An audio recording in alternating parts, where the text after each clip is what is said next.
At 278 pounds, Mirabel Osei knew exactly what she looked like standing next to the gleaming marble reception desk of the Harrington Grand Hotel. She had known it for years, the way the tailored blazers never sat right on her shoulders, the way her sensible flat squeaked on the polished floors when she moved too fast, the way the guests' eyes slid past her like she was a piece of furniture someone had misplaced. She was used to it. That didn't mean it stopped hurting. She had been a housekeeper at the Harrington for 4 years. 4 years of stripped beds and restocked minibars and envelopes slipped under doors at odd hours of the night. 4 years of excuse me and over there, and no, not you, the other one. She knew every floor, every service corridor, every temperamental elevator that stalled between the 9th and 10th floors on humid days. She knew which guests tipped and which ones left passive-aggressive notes on the feedback cards about towel animal quality. She knew the Harrington better than most people who ran it. What she did not know, on the morning of October 14th, was that the man checking into the penthouse suite would change everything about the next 3 weeks of her life. She was pushing her cart through the 14th floor corridor when the elevator banks hissed open and the kind of silence that precedes important men rolled out ahead of him. She didn't look up at first. She had a check sheet to finish, and room 1408 had a broken soap dish she'd been meaning to report for 2 days. Then she heard the voice. Low. Precisely controlled. The accent was difficult to place at first. Not quite Eastern European, not quite Mediterranean. Something that had been educated and traveled until it sat in a category of its own. The room faces east, he said. Not a question. The penthouse has floor-to-ceiling eastern exposure. Yes, sir, said Harrington's general manager, a slight man named Ferris, who had a habit of sweating through his collar by 10 in the morning. Sunrise views over the park. We find most guests. I didn't ask what most guests find. A pause. Of course. I'll note your preference. Mirabel had her back to them, pretending to check her cart inventory. She counted 2 bodyguards by the sound of their footfalls. Heavy, deliberate, the kind of men who walked like the floor owed them something. Then the man himself. Then what sounded like an assistant. Heels clicking rapid and purposeful. She didn't look up when they passed, but when she did finally glance down the corridor to confirm they'd gone, the man, tall, dark suit, the kind of silver-streaked hair that on certain men reads as authority rather than age, was already looking back at her. Not the way guests usually looked at housekeeping staff, not through her, directly at her, for exactly 2 seconds. Then he turned and followed Ferris toward the penthouse. Mirabel went back to her check sheet. She told herself it meant nothing. It meant nothing for exactly 48 hours. His name was Konstantin Zale. She found this out not through any dramatic announcement, but through the ordinary mechanics of hotel gossip. Desiree at the front desk mentioned it to Paulette from concierge, who mentioned it within earshot of Mirabel while she was refilling cleaning supply carts near the service elevator. Konstantin Zale. The name sat in her mind with a specific density, like a stone dropped in still water. She didn't know what he did exactly. She had a general sense, the way you have a general sense of weather fronts. Something cold and organized was moving through. 2 of the conference rooms on the 2nd floor had been booked under a corporate entity name she didn't recognize, with signage explicitly restricted and security contractors stationed at the doors. The kitchen had received a standing private order for meals at hours that suggested someone wasn't sleeping on a normal schedule. Ferris walked past her 3 times in one day, without acknowledging her existence, which was unusual only in degree. The Harrington had hosted powerful men before, senators, tech executives. A deposed head of state once, who had been unfailingly polite to housekeeping and terrible to the sous chef. But there was something different about the quality of the attention that Konstantin Zale's presence generated. The hotel's regular staff moved carefully around the edges of his orbit.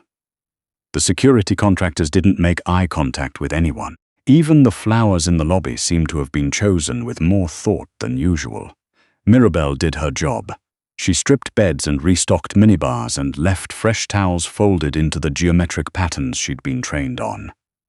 She did not think about Konstantin Zale. On the third day, she was assigned to deep clean the penthouse antechamber. She knocked 3 times and announced herself, as she'd been trained to do.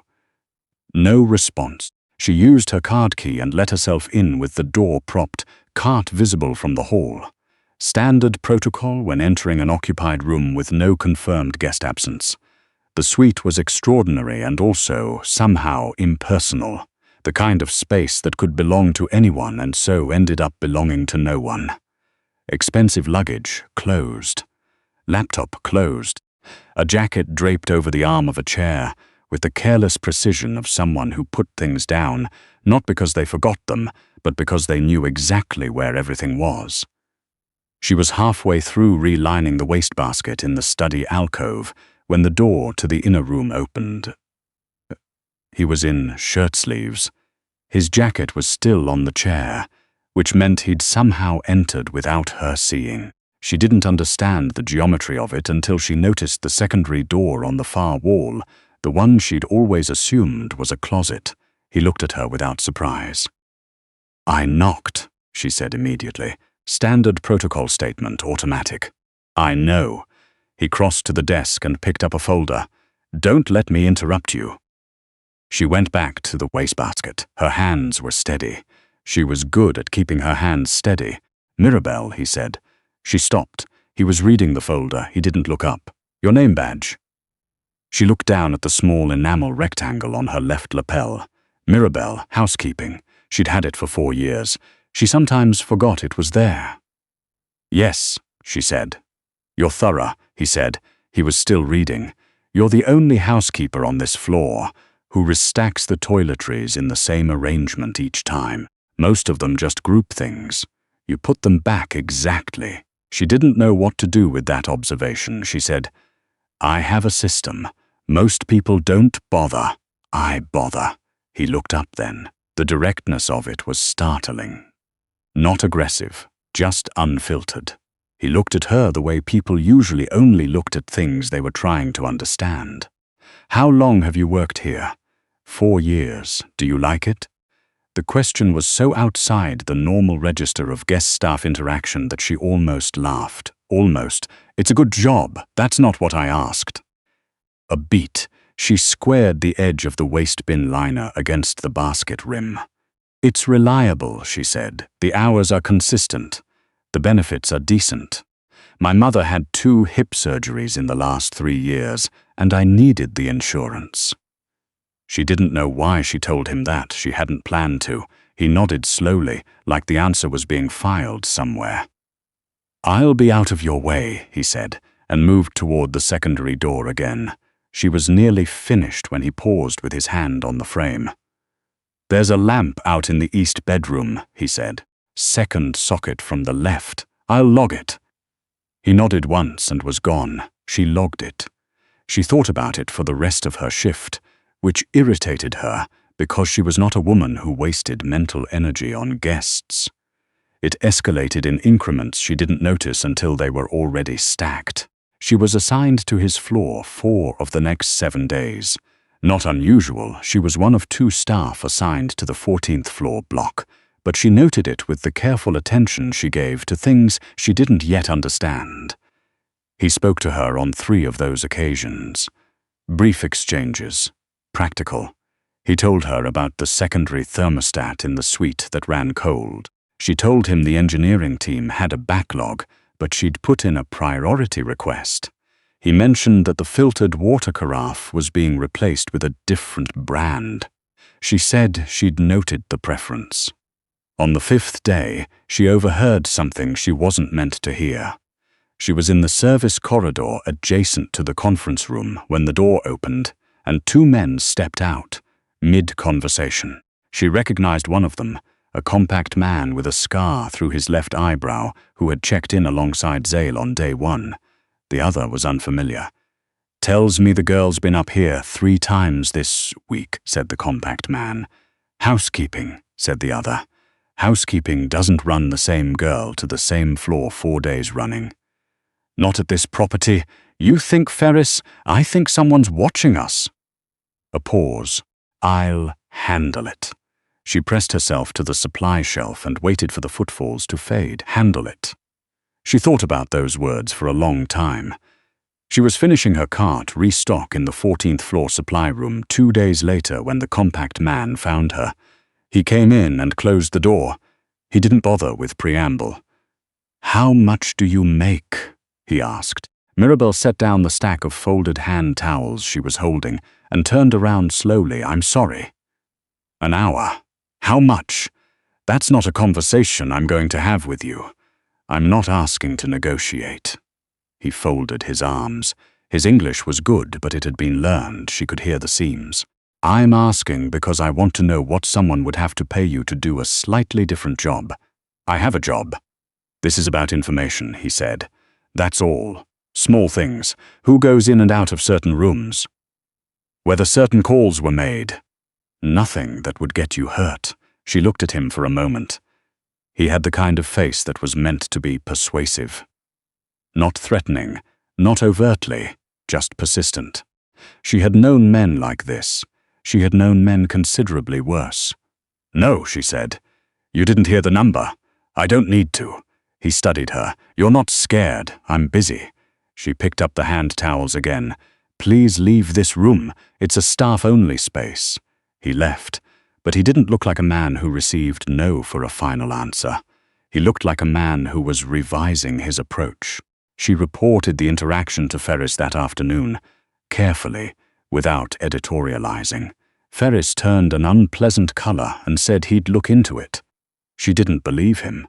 She started keeping a note in her phone, dates, times, exact language. That night she called her cousin Thea, who was a paralegal in Atlanta, and asked what it would mean legally if a hotel guest's associate attempted to recruit a staff member for information gathering. Thea told her to write everything down in real time with timestamps. She was already doing that. She encountered Zale alone for the second time on a Thursday evening. She shouldn't have been on the 14th floor at all by that point. Her shift ended at 6 and it was past. But Desiree had called in sick and there was a guest on 1412 who had specifically requested turn-down service. And Mirabel had offered to finish the floor because she was still waiting for her ride, and she would rather be working than standing in the lobby. She knocked at 1414, got no response, and let herself in to do a standard turn-down. She was folding back the left corner of the duvet cover when she heard the sound. Low. A sound she wouldn't have identified immediately if her mother hadn't made it once, coming out of anesthesia after her second surgery. A suppressed sound. Someone in pain trying very hard not to be heard. She stood still. It came again from behind the closed bathroom door. She knocked on the door frame. "Mr. Zale?" Silence. "Mr. Zale, my name is Mirabel from Housekeeping. I'm going to ask you to respond or I'm going to call the front desk." A beat. "I'm fine." His voice was controlled, but she could hear the effort in it. "That doesn't sound fine." Another pause. Then the bathroom door opened. He was sitting on the edge of the marble counter, left hand clamped around his right forearm. His shirt was dark with blood from just below the elbow. His face was a studied neutral that was costing him something. "Don't," he said. "Don't call anyone." Mirabel looked at his arm. She looked at his face. She looked at the arm again. "How deep? It's manageable." "I didn't ask if it was manageable. I asked how deep." Something shifted in his expression. "I don't know. I haven't looked." Then he unclamped his hand. The cut was 3 inches, clean-edged, not ragged, deep enough to need closing, but not deep enough to have hit anything structural. She knew the difference because she'd grown up in a household where her uncle had been a first responder for 22 years. And dinner conversation had been practical in ways most people's weren't. "Sit on the edge of the tub," she said. "Don't put that hand down." She opened the bathroom cabinet. Hotel bathrooms at the Harrington's tier always had a first aid kit. Standard provision, liability-driven. She found it behind the spare soap and checked the contents. Gauze, medical tape, antiseptic gloves. She pulled on the gloves. "You've done this before," he said. "Hold still." She cleaned the wound. He didn't make a sound. She closed it as well as butterfly closures would allow, which was not perfectly but well enough to hold until someone with a medical license could do the rest. "You need stitches," she said. "You should go to—" "No hospital. I wasn't going to say hospital. There's an urgent care clinic on West 44th that doesn't keep standard intake records. They deal with a specific kind of clientele." She taped the final closure and pressed it flat. "You should go tonight." He was watching her. "How do you know that?" "A woman I grew up with worked there for a while." She peeled off the gloves and dropped them in the waste bin. "That's not a conversation for tonight." He looked at his arm, then back at her. "You're not going to ask how this happened?" "No." "Why not?" Mirabel pulled her cart back toward the door, then paused. "Because you won't tell me, and because I already know it wasn't an accident, and knowing the specifics would put me in a position I don't want to be in." She had reached the door when he said her name. She turned. "Thank you," he said. It was not a performative thing. It was the bare minimum version of the phrase, which somehow made it more. "I'll finish the turndown in the morning," she said. She went home on the subway and thought about practical things: her mother's follow-up appointment on Friday, the electric bill that was due, the fact that she needed to replace the sole on her left work shoe. She was a woman who survived by keeping her attention on what was in front of her.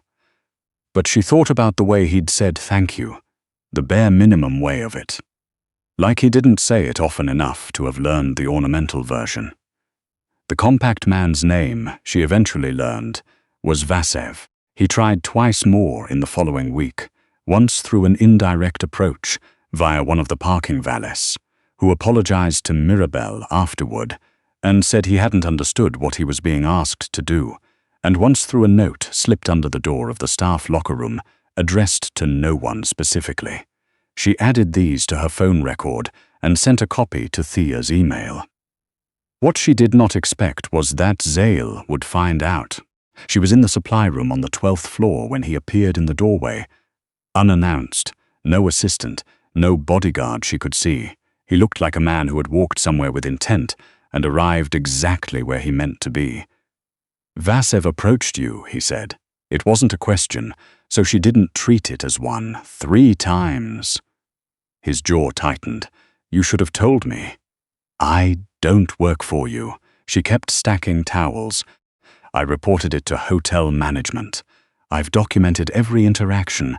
That documentation could create problems. It could also protect me." She turned around. "I'm not naive about what's happening in those conference rooms, Mr. Zale. I'm not going to pretend I don't notice things, but I also didn't do anything wrong. I did my job, and I told a man no, and I wrote it down. If that creates problems for you, that's not my problem." He looked at her for a long moment.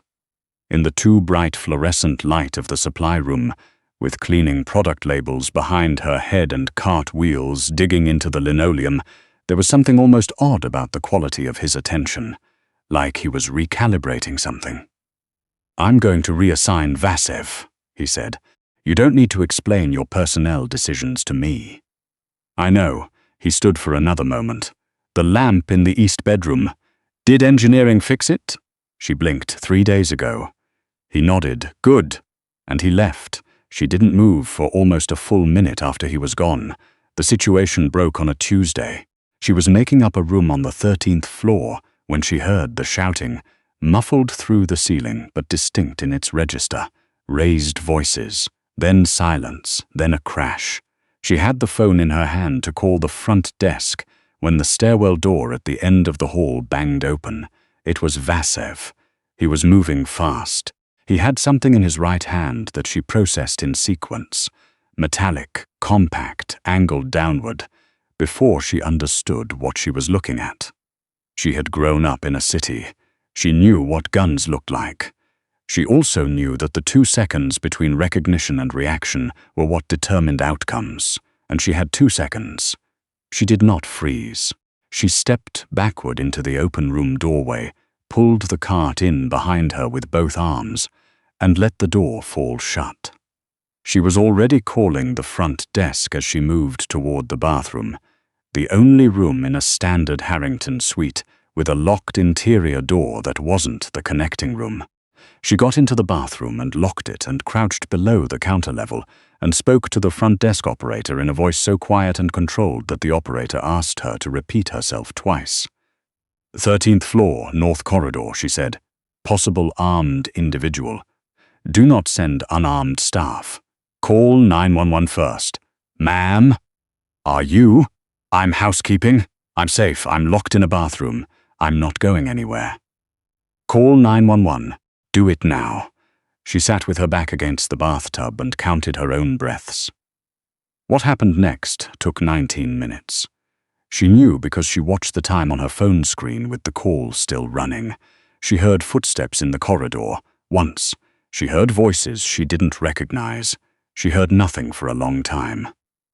Then she heard the front desk operator say that police were on the floor and it was safe to open the door. She opened the door. The corridor was full of people. 2 uniformed officers, hotel security. Ferris, looking worse than she had ever seen him. And at the far end of the hallway, standing with the particular stillness of someone who has successfully controlled a situation, Konstantin Zale. He looked down the hallway at her. She looked back. She was still holding her phone. She was aware, in the careful cataloging way she handled shock, that her hands were slightly cold. He walked toward her. She watched him come. Are you hurt? He said. No. He stopped about 3 feet away. You called it in. Yes, not hotel security first. 911. Hotel security doesn't have jurisdiction. She kept her voice even. I've been trained on emergency procedure. You call the authority with actual power first and you give them the most specific information you have. Floor, corridor, description of threat. She paused. Vasev had a sidearm. I don't know what make. It was small frame. I didn't see more than that. Something crossed his face that she couldn't name exactly. It wasn't surprise. It was something more complicated.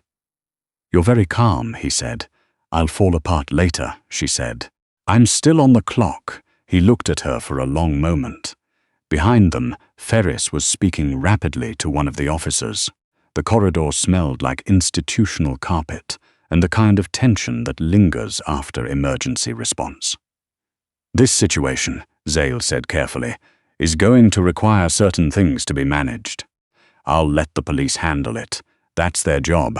There are aspects, Mr. Zale. She waited until he was listening, really listening. I know that there are aspects. I know that the things happening in those conference rooms are not things I want the details of. I know that whatever just happened upstairs involves choices you've made in a business I want no part of. She held his gaze.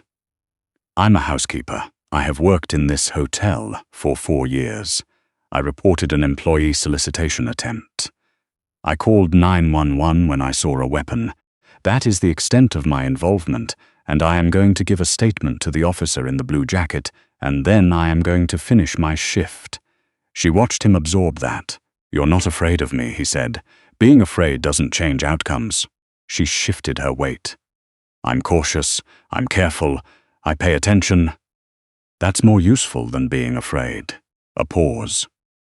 My people will not bother you again, he said. They were never supposed to bother me in the first place. She picked up her cart handle.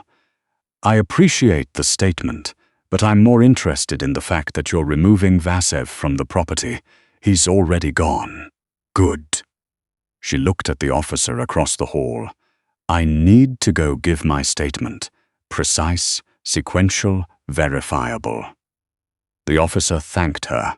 Ferris came and found her afterward and said things she only half heard about liability protocols and guest privacy clauses, and she said she understood, which she did, and that she had documented everything, which she had, and that she had sent copies to a third party, before reporting it to hotel management, which she also had, and which caused Ferris to go quiet in a particular way she found satisfying.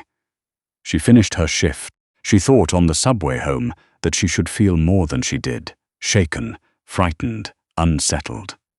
Instead, she felt tired in the way she always felt tired at the end of a long day, heavy and thorough and ready to sit down. Her mother had texted to ask about dinner. She texted back, "Leftover soup in the fridge, I'll be home by 8. She did not think about Konstantin Zale. She almost believed herself. He checked out on a Friday. She knew because Desiree mentioned it at the front desk in passing. In the way that hotel staff marked the passing of significant guests, not loudly, but with a particular exhale. Mirabel was in the staff room finishing her lunch when Ferris appeared in the doorway and said that there was something at the front desk for her. She assumed it was paperwork related to her incident statement. It was an envelope, cream-colored, heavyweight, her name written on the front in a handwriting that was controlled the way everything about him was controlled. She opened it at the desk because she was not the kind of woman who waited. Inside was a card with a business address on it, a law firm in Midtown she didn't recognize, and a handwritten line that read, "Your testimony in this matter may require representation. This has been arranged." It costs you nothing. Behind the card was a folded sheet of paper, a letter of reference on hotel stationery, signed by Ferris. She could see from the language that he had not written it himself, attesting to 4 years of exemplary service and professional judgment under pressure. The kind of letter that opens doors. She stared at it for a moment. Then she put it back in the envelope, tucked the envelope into her work bag, and went back to finish her lunch. She thought about what Thea would say. She thought about the 2 hip surgeries and the electric bill and the sole of her left shoe. She thought about the way he'd said thank you in the bare minimum version that cost him something. She took out her phone and sent Thea a message. "I may need that contact after all. I'll explain later." Then she finished her soup. Across the lobby, through the glass front doors of the Harrington Grand Hotel, the October light was doing something complicated with the puddles left by that morning's rain, breaking apart and reassembling in pieces, the way things did after a storm. Mirabel Osei watched it for a moment. Then she picked up her cart and went back to work. She had a system. She always had a system. And some systems, it turned out, were strong enough to hold even when the ground shifted underneath them.